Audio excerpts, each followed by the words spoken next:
the Gina Carano lawsuit, which is a response to Elon Musk saying, hey, who's been canceled effectively for their First Amendment speech on Twitter specifically. And Twitter, well, Elon Musk will personally fund the lawsuit. So Gina said, hey, I think I have some experience in that, because she had retweeted, if I remember, a meme about basically the media narrative was that the meme compared Republicans or conservatives today to Jews in Nazi Germany, which is great. Great meme. Not quite accurate, a little hyperbolic. I don't think conservatives today are riding trains. They would probably ride a bus or something. But you get it. The idea is that they're labeled, they're identified, they're corralled, and then they're dealt with in some way. But it's just an opinion and an analogy. And it wasn't even Gina's opinion or analogy. She reposted it, I think, absent comment. And Disney and some other people just went full fucking ham on her and said, you can't do that because Jews are super special. Okay, Jews are great. But what does that have to do with what Gina Carano said or didn't say? She just shared a thought-provoking meme. They would follow up with announcements that she was no longer working for Disney on The Mandalorian or any other projects. They would also follow up with the fact, they would say, that she made comments that were anti-Semitic or made tweets that are anti-Semitic, whatever it was. So the issue is, she's going to sue for defamation. And the defamatory tweets are something like, she sent anti-Semitic tweets, stuff like that.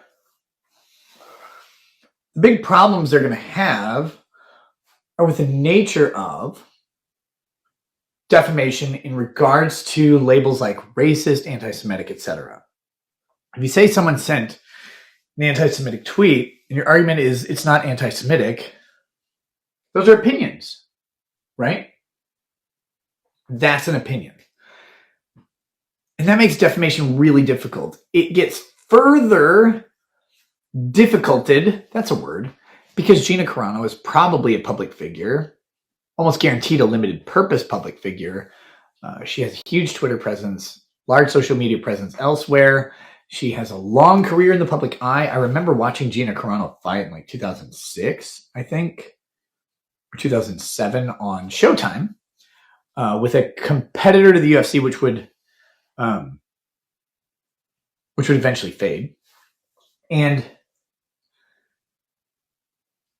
she's likely going to qualify as at least a limited purpose public figure. Plus, her tweet is made to the world.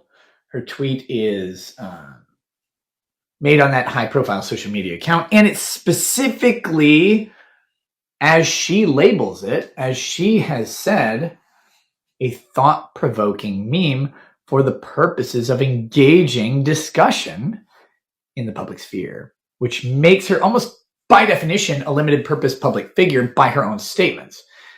Now, Disney has to, first of all, Disney's subsequent tweets have to not only be false, they have to be not opinion, and they have to be rendered with the requisite level of fault. In this case, knowledge of the falsity or reckless disregard for the truth. So first you have to determine that their statement that she was making anti-Semitic tweets or social media posts is not an opinion, but an actual fact. It's hard because anti-Semitic. What isn't anti-Semitic these days? I think even Jews are anti-Semitic these days. I think so. What, too short of a circumcision? What is I don't know what is objectively not anti-Semitic, because everything is labeled anti-Semitic. Thank you, Southern Poverty Law Center and Anti-Defamation League. They have created a narrative that anything and everything can be anti-Semitic. Oh, also Ben Shapiro. Ben Shapiro takes every argument that exists and throws it in the oven and then laments its loss. And he's like, no, it's all anti-Semitic. Everything is anti-Semitic to someone all the time. So what is objectively not anti-Semitic? What can you prove isn't anti-Semitic? Zeno Gogita says, I just wanted to see a reaction to the first sentence of the complaint to see if you'll side with Disney by default because of what it says. Here is the sentence 1 and 2. Gina Carano is not currently employed by Lucasfilm, and there are no plans for her to be in the future. Okay, that's not defamatory at all. That doesn't mean anything. The next sentence, it added, nevertheless, her social media posts denigrating people based on their cultural and religious identities are abhorrent and unacceptable. Okay, here we go. What about that is provably false? That is the hardest question to answer of that lawsuit. What about that sentence, the second sentence in particular? Her social media posts denigrating people based on their religious and cultural identities are abhorrent or whatever. That's all opinion. I hate to say it, but it's textbook opinion speech. The denigrating part,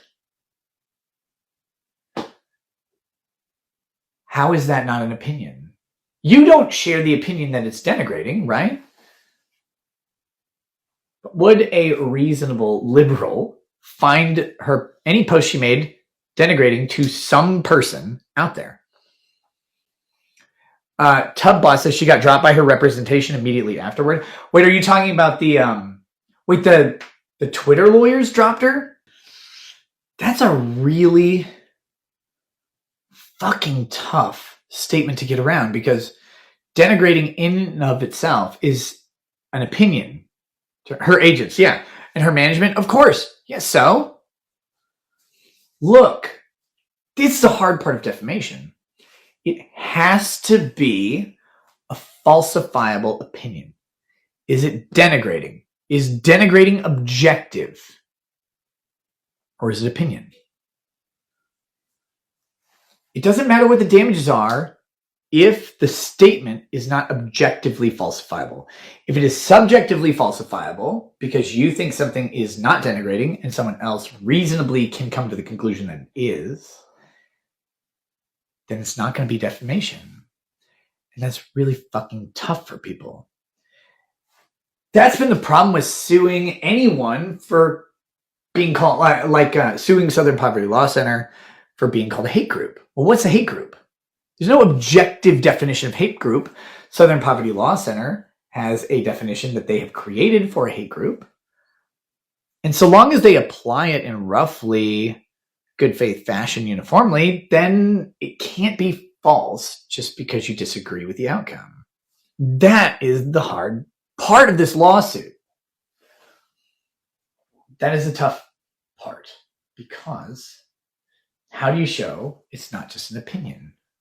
And it's interesting because other opinion statements may not be analyzed by the judge as an opinion. China says, but if she was within her right of free speech and was dropped by her agents and Disney for not saying anything hateful, isn't that a violation of contract? No, unless they have a provision that says this contract will not be canceled for any legitimate exercise of First Amendment rights. But private contracts can be canceled for fucking any reason that's defined in the contract. If the contract is for a definite term, like a period of 18 months or a specific project, you can't cancel without some sort of cause. It's usually in the contract.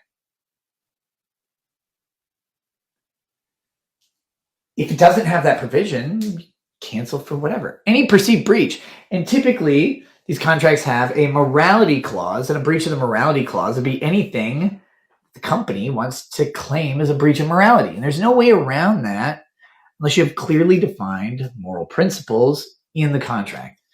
That's why you should always write precisely.